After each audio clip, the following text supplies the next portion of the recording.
Virgo والوں کے لیے جو آپ لوگ اپنے گھر سے ریلیٹڈ خوشیاں چاہتے ہیں، اپنی زندگی سے ریلیٹڈ خوشیاں چاہتے ہیں، ان خوشیوں سے جو آپ نے سوچی ہوئی ہیں کہ آپ کو اپنے گھر سے سکون ملے، اپنے معاملات سے سکون ملے، جہاں آپ کا دل ٹوٹا ہوا ہے اس دل کو خود ہی جوڑیں، ایسی چیزیں، ایسے معاملات پیدا کریں اپنی فیملی سے ریلیٹڈ، اور آپ سب کو ساتھ لے کے چلیں۔ اس وقت سچویشن یہ ہے کہ آپ ڈبل مائنڈڈ ہوئے ہیں، اپنے فیملی سے ریلیٹڈ آپ ڈبل مائنڈڈ ہوئے ہیں کہ میں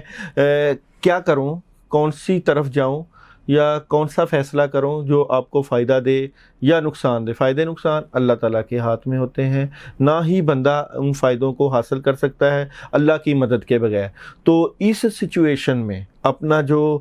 آپ کے اوپر جو پریشر آیا ہوا ہے، یہ پریشر کوئی ایسا نہیں ہے کہ آپ کو تنگ کرے، یہ ڈیسیژن ہے، یہ آپ کی زندگی کے ڈیسیژنز ہیں، آپ کی زندگی کے فیصلے ہیں جو آپ کو مستقبل میں فائدہ دیں گے۔ اور یہ جو فیصلے ہیں، ایک تو فیملی سے ریلیٹڈ ہو سکتے ہیں، دوسرے آپ کے بزنس سے ریلیٹڈ ہو سکتے ہیں، تیسرا آپ کی جاب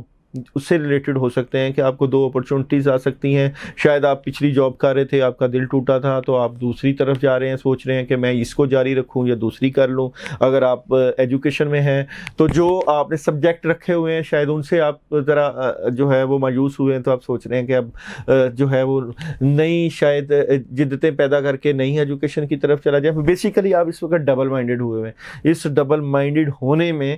آپ کو سوچ بچار کے ساتھ، عقل و دانش کے ساتھ، اللہ کی مدد کے ساتھ، بزرگوں کی دعاؤں کے ساتھ سہارا لے کے آیت کریمہ کا ورد کریں اور صدقہ خیرات زیادہ کریں، کیونکہ آپ کے معاملات کافی پریشرز میں ہیں اور ان کا اس وقت ٹھیک ہونا بہت ضروری ہے۔ اگر وقت مزید لیٹ ہوتا گیا تو آپ کے معاملات میں دشواریاں آئیں گی، اس لیے فیصلے کی سچویشن ہے، فیصلہ کریں، معاملات میں زندگی کو بہتر طریقے کی طرف لے کے جائیں، اپنے معاملات کو مزید بہتر کریں، اور